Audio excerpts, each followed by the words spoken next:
বৃহত্তম এবং কঠিন কারাগার, যার ধারণ ক্ষমতা 40,000। কল্পনাও করতে পারবেন না এখানের বন্দী মানুষরা কতটা বিপজ্জনক। আপনি কত 50 জনেরও বেশি MS-30 এবং অন্যান্য গ্যাং, এরা হচ্ছে জানোয়ার, এগুলো মানুষ নয়।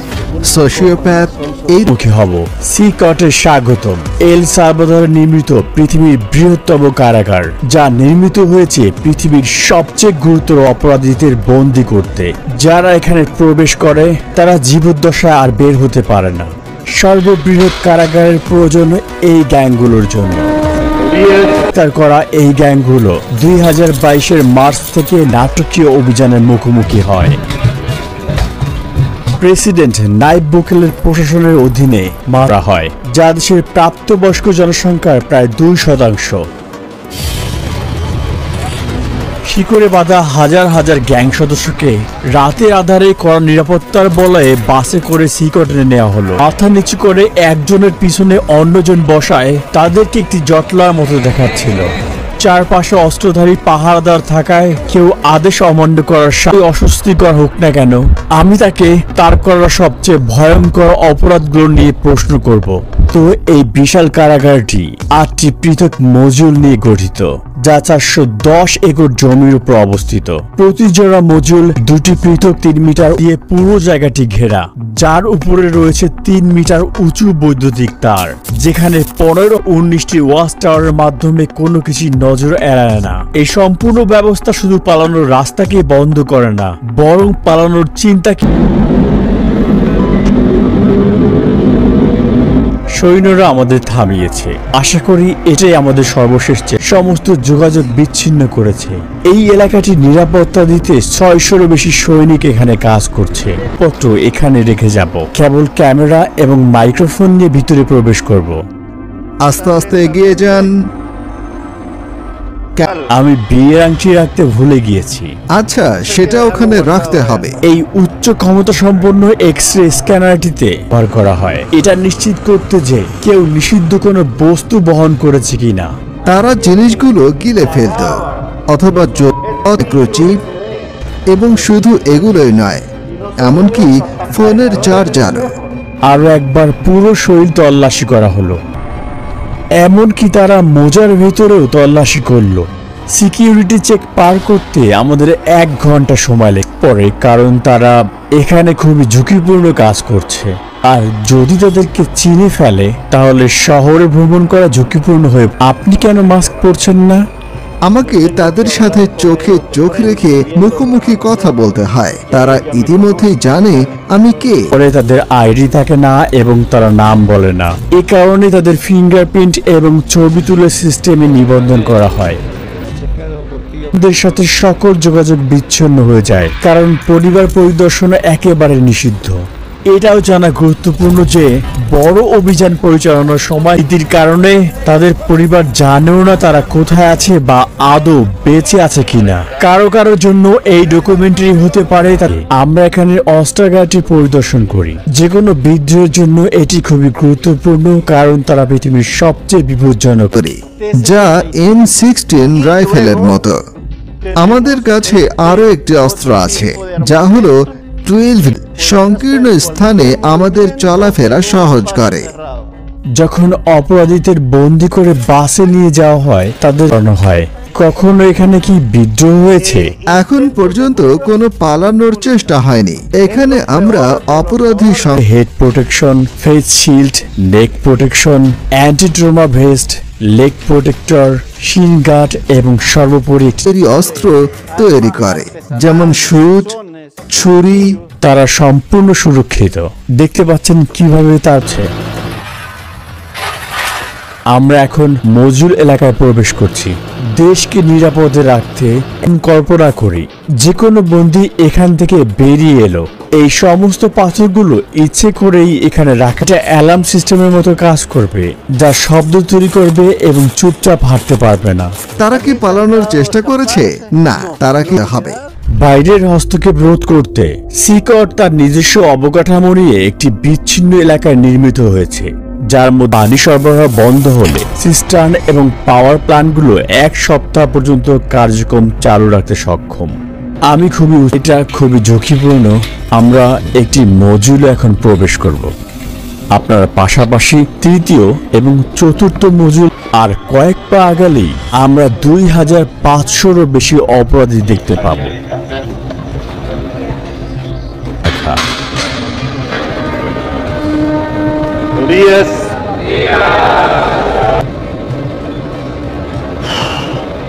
খুবই উত্তেজনাপূর্ণ মুহূর্ত। তাদের চোখ আমার দিকে আর আমার হচ্ছে।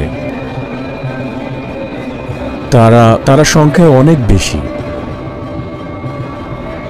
আমি বাকরি সাদা শার্ট, শর্টস আর স্লিপার পরেছে, অন্য কোনো জিনিসপত্র নেই। বেশিরভাগই জীবনের প্রথম অর্ধে অর্থাৎ 20 বছর প্রমাণিত 20 থেকে 30টি ঘটনা রয়েছে, কিন্তু এখানের কিছু অপরাধী শত শত নিরপরাধ মানুষের জীবন কেড়ে নিয়েছে।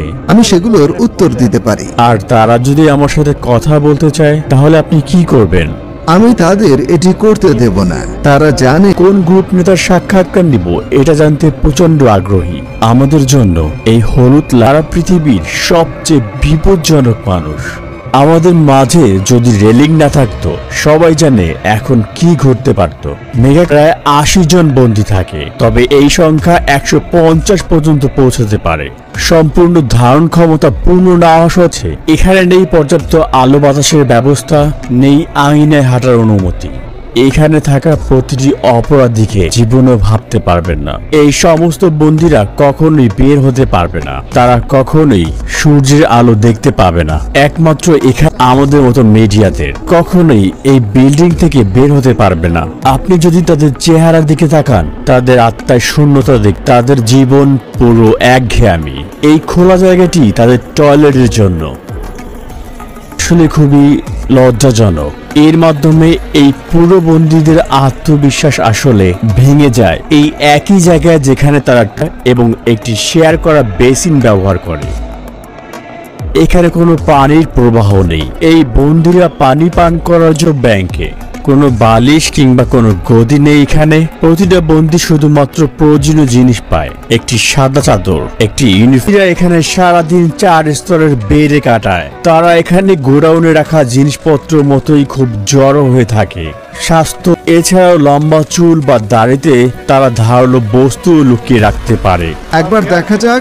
শার্ট খুলে এখানে লাইন ধরে দাঁড়। সময় MS-13 এবং ব্যারিও 18 গ্যাংয়ের সদস্য ছিল, যারা এল সালভাদোরের পাড়া এবং মহল্লা নিয়ন্ত্রণ করত। তাহলে এখানে ব্যারিও 18 এবং MS-13 গ্যাংয়ের সদস্যরা একসঙ্গে রয়েছে। হ্যাঁ, ঠিক এমনই। পুরো মডিউল একই রকম। প্রবেশ মানে মৃত্যুর কারণ, কিন্তু এখানে তারা শেষ নিঃশ্বাস পর্যন্ত একে অপরের পাশেই থাকবে। এখানে তারা কিভাবে আছে? একে অন্যকে রাস্তায় নয়। অধিকাংশ বন্দী পুরো শরীর জুড়ে ট্যাটু থাকে, এমনকি তাদের মুখেও, যা তাদের অনুগত্যের অথবা 13 লেখা থাকে।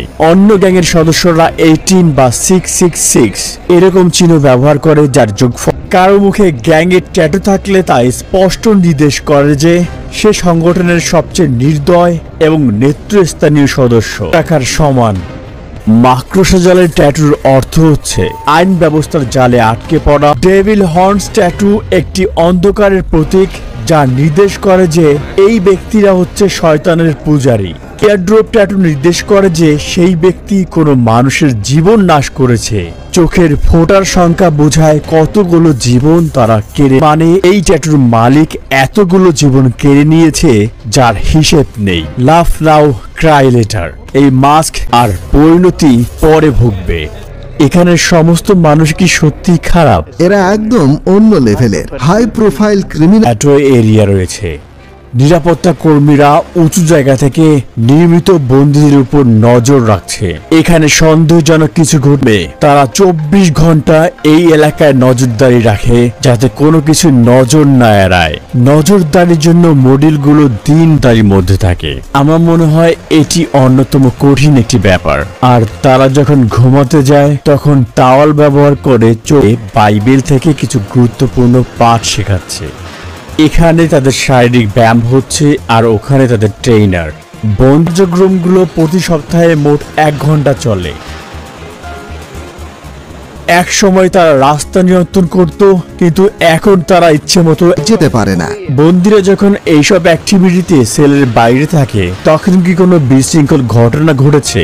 এমন কিছুই হয়নি। কি একজন বন্দী আস্তে আস্তে কথা বলছে। সেলের ভিতর থেকেও গ্যাং সদস্যরা বাইরে তথ্য পাঠানোর চেষ্টা করে, আর তাই আমরা তার মুখের ভঙ্গি সেন্সর করে বার্তা ব্লক করে দিয়েছি। এক বেলা খাবারও পাবে না। সৃষ্টিকর্তার কসম, তাদের খাওয়ানোর জন্য একটি চালের দানাও থাকবে না। আর দেখি হবে তারা কতদিন টেকে। এখানে তো সাধারণত মটরশুঁটি আর ভাত থাকে, আর ডিনারও প্রায় একই রকম। দুপুরে সাদা ভাত আর পাস্তা দেওয়া হয়।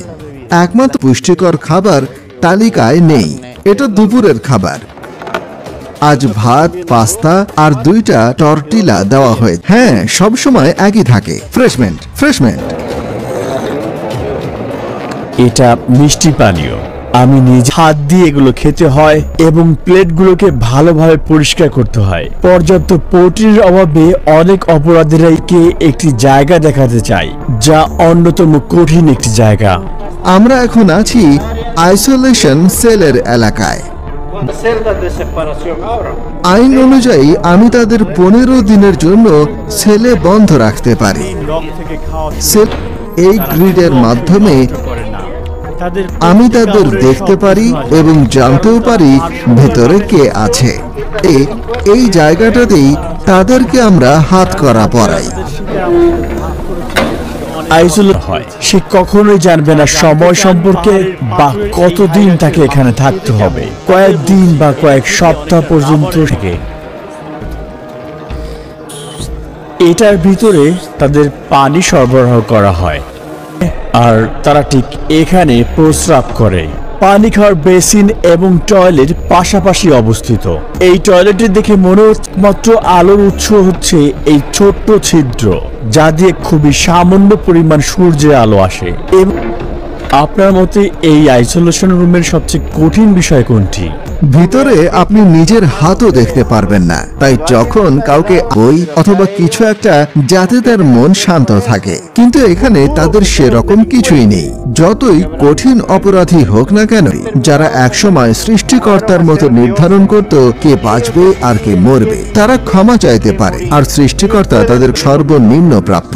এখন আমরা সাইকো নামের একজন কয়েদির সাক্ষাৎ নিব। তার অপরাধের ইতিহাস 34 বছরের বেশি। 10 মিনিট। এমনকি এই বন্দির চারপাশে নিরাপত্তা দিতে 10 জন গার্ডও পর্যাপ্ত নয়। আমার নাম মার্ভিন এর্নস্টো। আপনার বয়স কত? 41 বছর। 41-এর মতো দেখাচ্ছে না। মনে হচ্ছে আপনার ট্যাটু দেখতে পারি। MS-13। আপনি আমার অপরাধের রেকর্ড 11 বছর বয়স থেকেই শুরু। আপনি কিভাবে প্রথম জড়িয়ে পড়লেন? যখন কোনো ছেলে আসে সাহায্যের জন্য কিছু খোঁজে, আমি ভাবলাম আমার মা গরিব, আমার জুতোর দরকার, কাপড় চাই, আর শুরু করলাম চুরি। তার আকৃষ্ট হলাম। এক সময় একটা খুন করলাম, আর তারপর এল সালভাদর চলে এলাম জীবন পাল্টানোর জন্য। কিন্তু একেলে ঢুকলাম। আমি সবসময় সেই ধরনের মানুষ ছিলাম যারা কোনো কিছু মনস্থির করলে সেটাই অর্জন করতে চায়, আর আমি এখানে এসে সবকিছুই আচ্ছা, এটা কি সত্যি এই অপরাধ সংগঠনে যোগ দিতে হলে কাউকে হত্যা করতে হয়? হ্যাঁ, আপনি কাকে হত্যা করেছেন? হত্যা করেছি, কিন্তু হ্যাঁ, কারণ গ্যাংয়ের জন্য এলাকা থাকা প্রয়োজন। আমি আমার মা, বাবা, ছেলে সবকিছুই হারিয়েছি এই কাম। কিন্তু আমরা ভুল সিদ্ধান্ত নিয়েছিলাম, যার ফল ভোগ করছি। এই জন্য আমি যুবকদের বলি, স্কুলে যাও, এর থেকে বের হওয়ার কোনো পথ নেই। আপনি কতজনের জীবন নিয়েছেন? 5 জন, 10 জন, কতজন? তাহলে হয়তো 50 জনের কিছু বেশি হবে। কখনো কখনো এটা করতে হয়। আমি আসলে এই প্রশ্নের উত্তর জানি না। পরিবারের সদস্যদের সাথে সারা জীবন দেখা না হওয়ার বিষয়টি আপনি কিভাবে 5 বছর ছিল, আর এখন সে 21। আমি তাকে দেখতে চাই। আমি তাকে বলতে চাই, এই তোমার বাবা। তারা কখনো প্রিয়জনকে দেখতে পারবে না, আর আপনিও কখনো আপনার পরিবারকে দেখতে পারবেন না। কাউকে মিস করার অনুভূতি আপনি কিভাবে মানিয়ে চলেন? কাঁদতে থাকি আর বলি, আপনার জীবিত থাকার প্রেরণার উৎস কি? একদিন আমার জীবন পাল্টানো এবং ঈশ্বরকে খুঁজে বের করা। আচ্ছা, অবশেষে আমরা সূর্যে আলো দেখলাম। সিকট এমন একটি জায়গা যেখানে তাদের চিরকালের বাসস্থান। এরা নিরাপরাধ মানুষদের জীবন কেড়ে নিয়েছে, তাই তারা এখন প্রতিদান দিচ্ছে। সালভাদোর সরকারের স্পষ্ট বার্তা। বিশৃঙ্খলার কারণে একসময় সালভাদোর সবচেয়ে বেশি মৃত্যুর হারের দেশ ছিল, আর ওই সময় প্রতি 1 লক্ষ মানুষের মধ্যে শান্তি চুক্তি করতে রাজি হয়েছিল, কিন্তু তা শৃঙ্খলা আনতে পারেননি। যদিও বর্তমান সরকারের পদ্ধতিগুলো বিতর্কিত, 2.4 যা এল সালভাদরকে প্রথমবারের মতো সবচেয়ে সুরক্ষিত দেশগুলোতে জায়গা করে দিয়েছে। শান্তি ফিরে হয়েছিল, তাদের কি হবে? বিশৃঙ্খলা নিয়ন্ত্রণ করতে এটাই কি সঠিক ন্যায় বিচার? আর এটা কি স্থায়ী সমাধান নাকি অস্থায়ী সমাধান? ডকুমেন্টারি দেখার জন্য ধন্যবাদ। সাবস্ক্রাইব করতে ভুলবেন না। দেখা হবে নতুন ভিডিওতে। সাথেই ছিলাম রুহি চ্যানেল।